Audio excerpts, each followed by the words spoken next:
le prince Harry risque de créer un Ouest sauvage dans certaines parties de la Grande-Bretagne à cause de sa dernière affirmation choquante, selon un avocat international. La campagne actuelle du duc de Sussex, faisant valoir qu'il devrait bénéficier d'une protection policière en Grande-Bretagne, risque de se diviser en un deuxième procès. Si le deuxième procès réussit, il pourrait créer un précédent qui permettrait un flot de nouvelles réclamations de la part des riches et célèbres.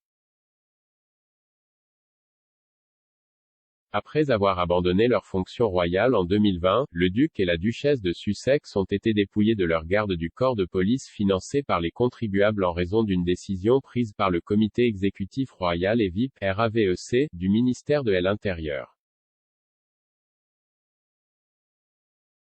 S'adressant à Newsweek, Amber Melville Brown, du cabinet d'avocats international Withers, a déclaré « Si Harry réussissait une révision judiciaire qui cherchait à combattre son propre coin de sécurité privée, cela pourrait laisser la porte entrouverte pour les autres, le diable sera dans le détail de la demande et la décision finale du tribunal. »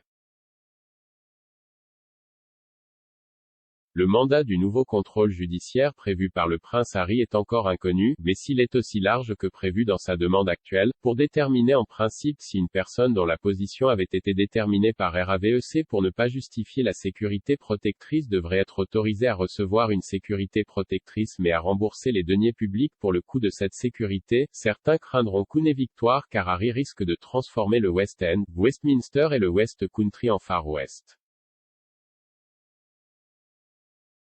Actuellement, la sécurité de l'État n'est pas disponible sur une base de financement privé mais un changement des règles, s'il s'appliquait à tout individu qui ne justifiait pas la sécurité privée, pourrait théoriquement permettre à ceux qui ont la volonté et les moyens de payer en privé pour protection, conduisant à des entourages armés les accompagnant alors qu'ils faisaient le tour des îles britanniques.